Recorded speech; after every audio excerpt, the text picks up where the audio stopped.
এজন্য আমি বলবো দেশীয় প্রযুক্তি নেই কোনো উক্তি, সেটা দাওয়াতের একটা মিথ্যা বানোয়াট এবং স্বার্থন্বেষী মহলের। বাংলাদেশে জেএমবির উত্থান ও পতন এই দুটি ঘটনায় খুব দ্রুত ঘটে যায়। হাসিনা জোর করে রাজনৈতিক এই সংগঠনটিকে চরমপন্থী আখ্যা দেয়। আলোচিত এই সংগঠনটির দুই শীর্ষ নেতা শাহ আব্দুর রহমান ও সিদ্দিকুর রহমান ওরফে বাংলা ভাইয়ের ফাঁসির পর সংগঠনটি সেভাবে আর মাথাচাড়া দিতে পারেনি। শাহ আব্দুর রহমান ও তার স্ত্রী আয়েশা রহমানের 5 সন্তান, যারা কেউ বাবার পথ অনুসরণ করেননি।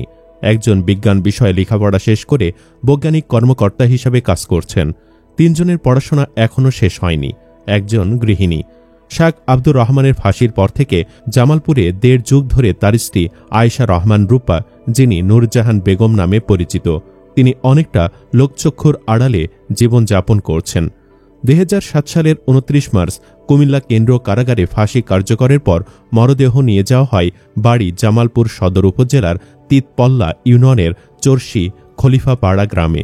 পারিবারিক কবরস্থানে সমাহিত হন শাহ আব্দুর রহমান। এ নেতার স্ত্রী আয়েশা রহমান রূপা আওয়ামী লীগ নেতা ও জামালপুর 3 আসনের টানা 7 বারের সংসদ সদস্য মির্জা আজমের বোন। ভগ্নিপতির ফাঁসির পর বোনকে কাছে টেনে নেন তিনি। 2024 সালের 5 আগস্ট ক্ষমতার পট পরিবর্তনের পর মির্জা আজম, তার পরিবার ও স্বজনরা পলাতক। ক্ষতিগ্রস্ত হলেও বোনের পরিবারে কোনো আঁচ পড়েনি। আব্দুর রহমানের প্রথম সন্তান আফিফা ওরফে তোয়ামনি গৃহিণী। ভালো পরিবারে বিবাহ হয়েছে তোয়ার, সেখানে বেশ সুখে শান্তিতে আছেন আফিফা।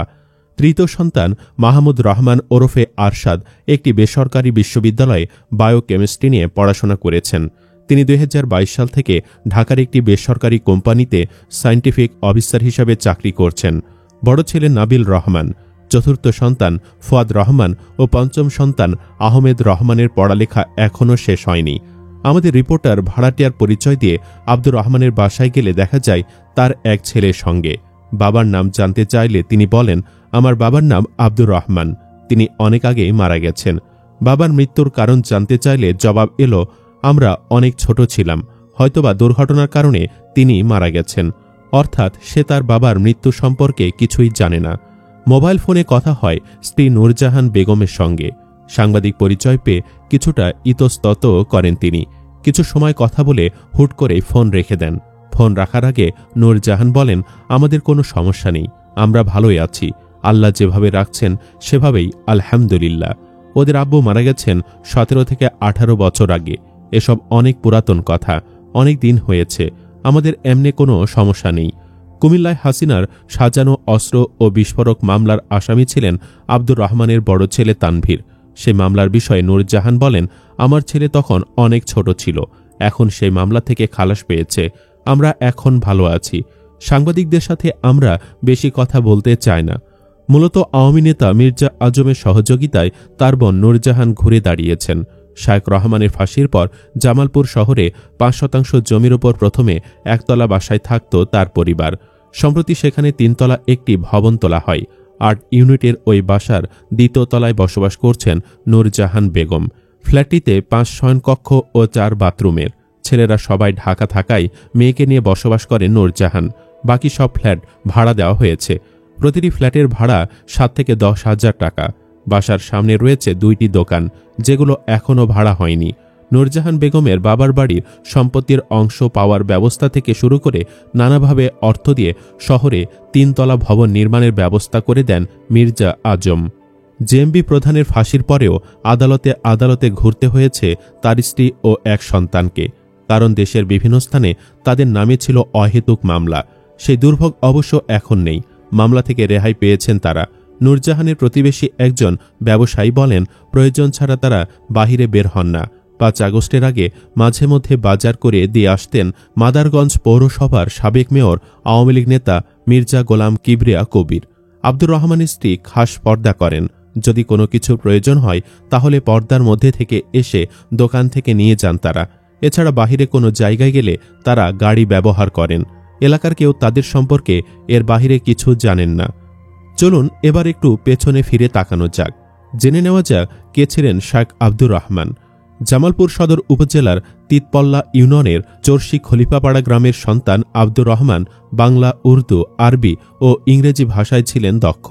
পেশায় ছিলেন সার ব্যবসায়ী। তার ব্যবসা ভালোই চলছিল বলে জানিয়েছে এলাকার লোকজন।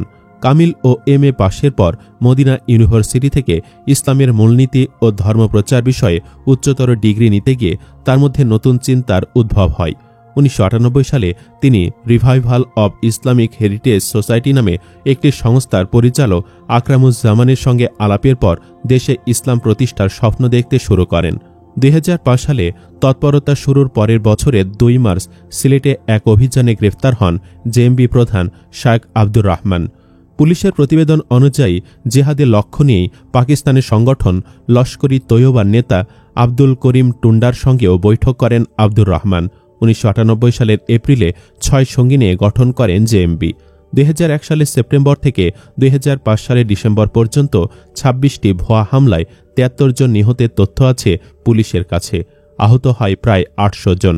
পরে দেশ বিদেশের চাপে জেএমবিকে নিষিদ্ধ করে সেই সময়ের বিএনপি জামায়াত নেতৃত্বাধীন 4 দলীয় জোট সরকার। এরপরই শুরু হয় অভিযান।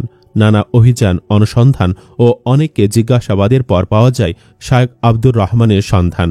সিলেট নগর থেকে 5 কিলোমিটার দূরে টুলটিকর ইউনিয়নের 3 নম্বর ওয়ার্ডের পূর্ব শাপলাবাগ আবাসিক এলাকার সূর্যদিঘল বাড়িতে খোঁজ পাওয়া যায় তার। 33 ঘণ্টা ঘিরে রাখার পর 2006 সালে 2 মার্চ এক অভিযানে প্রথম স্ত্রী ও সন্তানদের উদ্ধার করা হয়।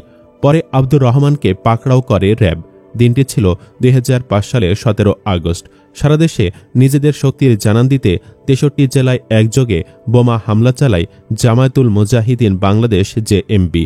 মুন্সিগঞ্জ ছাড়া দেশের বাকি জেলায় প্রায় 500 জায়গায় কাছাকাছি সময়ে বিস্ফোরিত হয় বোমা। টাইমার দেওয়ার বোমাগুলোতে স্পিল্টার ছিল না, তবে পাশেই ছিল একটি প্রচারপত্র।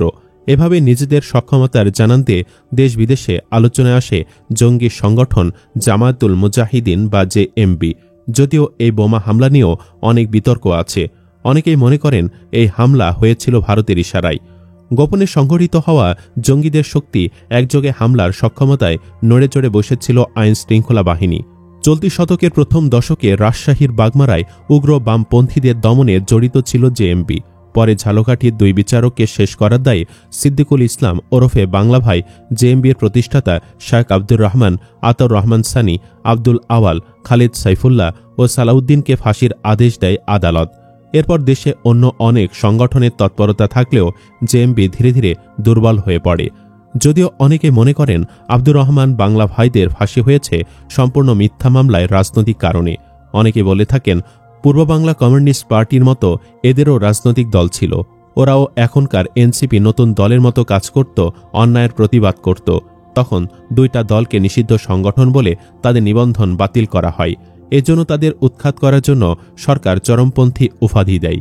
এখন যেমন আওয়ামী লীগকে নিষিদ্ধ করছে, আওয়ামী লীগকে কিছুদিন পরে সন্ত্রাসী সংগঠন বলা হবে। আসলে জেএমবি পূর্ব বাংলা কমিউনিস্ট পার্টি কেউ খারাপ ছিল না, সব সরকারের চাল। আওয়ামী লীগ যদি ক্ষমতা আসতে পারত, এখনকার এনসিপিও সন্ত্রাসী সংগঠন বলে আখ্যা দিত, এমনটাই মত অনেকের। দর্শক, আপনার কি মনে হয়, জেএমবি কি আসলেই খারাপ ছিল? কমেন্ট বক্সে আপনার মতামত জানিয়ে দিন। ভিডিওটি ভালো লাগলে লাইক দিন এবং শেয়ার করুন, আর অবশ্যই চ্যানেলটি সাবস্ক্রাইব করুন। ধন্যবাদ।